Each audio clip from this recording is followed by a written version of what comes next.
রাসূল বলছেন, বুখারী মুসলিমের বর্ণনা, তিন ব্যক্তিকে আল্লাহ পরিশোধ করবেন না, তাদের সাথে কথা বলবেন না, উল্টিয়ে নিয়ে জাহান্নামে ফেলে দিবেন।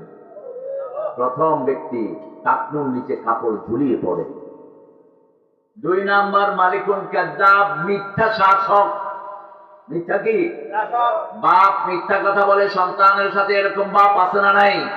দোকানদার কর্মচারীর সাথে মিথ্যা কথা বলে, ওয়ার্ডের কমিশনার মিথ্যা কথা বলে লোকের সাথে, ইউনিয়নের চেয়ারম্যান মিথ্যা কথা বলে, এলাকার এমপি মিথ্যা কথা বলে, আছে না নাই? এই রাস্তাটা করে দেবো, আর খবর নাই, এবার তো পাইলাম না, আগামীবার ভোট দেন, আবার রাস্তা করে দেব, এরকম আছে না নাই? মালিকুল কাযযাব, মিথ্যুক, মিথ্যা শাসক। অনেক মা আছে মিথ্যুক, এই এদিকে আয় করে দেবো, খালি হাত, আছে না? রাসূলের সামনে এরকম একজন মা ছেলেকে ডাকতেছিল, ইয়া বুনাইয়া তাআলে, ছেলে আসো, দেব। রাসূল সাল্লাল্লাহু আলাইহি ওয়াসাল্লাম বললেন, কি দিবা? তাই রাসূলুল্লাহ খেজুর রাখছি। কি রাখছি? খেজুর। সন্তান আসার পরে রাসূল জিজ্ঞেস করলেন, দিছো তো? কয় হ্যাঁ দিছি। রাসূল বললেন, যদি না দিতা তোমার নাম মৃত্যুকের খাতায় উঠে।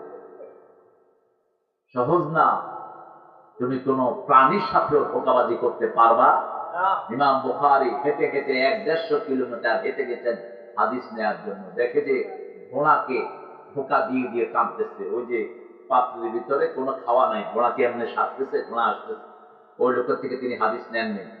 রাস্তার পাশে বসে পেশাব করতেছে, তার থেকে হাদিস নেন নাই, কারণ রাস্তার পাশে পেশাব করা জায়েজ। পেশাব করতে হলে দূরে যেতে হবে এমন জায়গায় যাতে ওখানে কোনো জিন না থাকার সম্ভাবনা থাকে, অথবা আপনি বসার আগে বলবেন হুশ, ৩ বার। কয়বার? ৩ বার বলবেন।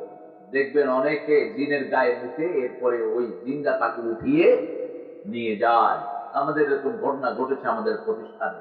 জিনটা গর্তের ভিতরে থাকে, আবার জিনটা থাকে, খারাপ জিনটা কোথায় থাকে? পায়খানার ভিতরে। যেখানে পেশাব করে ওখানে কি থাকে? খারাপ জিন। ওখানে ঢুকার আগে পড়বেন, আল্লাহুম্মা ইন্নী আউযু বিকা মিনাল খুবসি ওয়াল খাবায়েস, তাহলে জিনগুলো অন্ধ হয়ে যায়। অথবা এটা পড়লে জিনটা ওখান থেকে চলে যায়, তারপরে আপনি আপনার কাজটা করেন। মসজিদ আল্লাহ রাব্বুল আলামিন প্রথম বানালেন বাইতুল মামুর, জান্নাতের নিচে মসজিদ বানালেন, সেখানে প্রতি কাতারে ৭০,০০০ ফেরেশতা দাঁড়ায়। এই রফিক বসত ৭০,০০০, কয় হাজার? ৭০,০০০ ফেরেশতা প্রতি কাতারে দাঁড়ায়, এরকম ৭০,০০০ কাতার হয়। বুঝেই না সুবহানাল্লাহ কবি কেন? হ্যাঁ, ঘুম আসতেছে আপনাদের?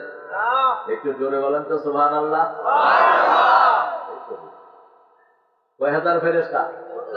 ৭০,০০০। আর কাতার হয় কয়টা? ৭০,০০০।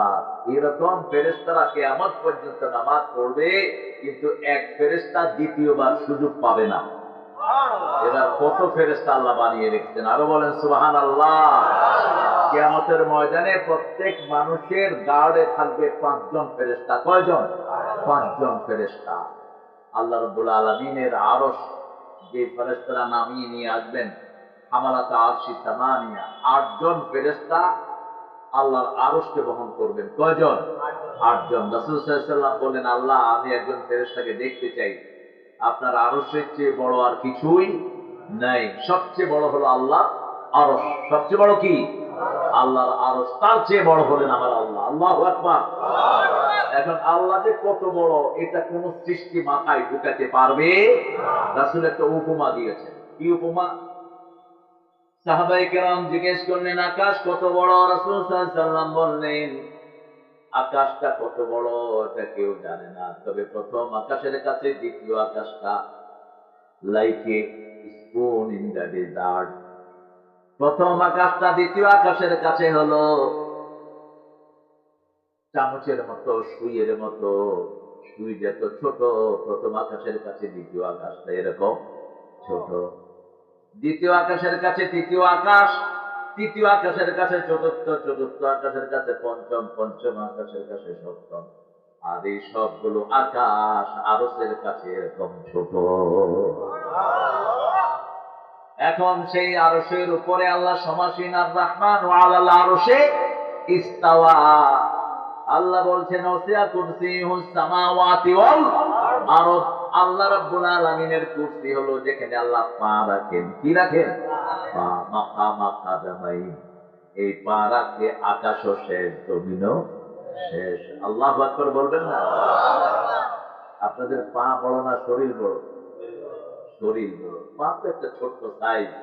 এখন আল্লাহর পা কিরকম এটা আল্লাহ ছাড়া আর কেউ জানে? আল্লাহর চেহারা কিরকম আল্লাহ ছাড়া কেউ জানে না। আল্লাহ কিরকম এটা কে জানেন? ওয়ালাম ইয়াকুন লাহু কুফুয়ান আহাদ। এই যে আল্লাহর আকৃতি দেয় তাদের ভগবান, এটা হলো তাদের কাল্পনিক একটা মিথ্যা কল্পনা। ঠিক না বেঠি? আল্লাহ বলেছেন ওয়ালাম ইয়াকুন লাহু কুফুয়ান আহাদ। এবার রাসূল সাল্লাল্লাহু আলাইহি ওয়াসাল্লাম আরো বলছেন, এই 7 আকাশ 7 জমিন আল্লাহর হাতে যদি রাখা হয় 7টা সরিষা দানার মতো মনে হবে। কি দানা? সরিষা দানা। সেই আল্লাহর সাথে শিরক করে মাটির একটা বানায়, এরপরে কয়দিন পরে নিজে নিয়ে পানিতে চুবায়। কি বেকুব! আর আমরা শিরক করি কেমনে? আমার অমুক হুজুর গায়েব জানে। কোন নবীও গায়েব জানতেন না। যারা বলবে কোন নবী গায়েব জানতেন সে মুশরিক।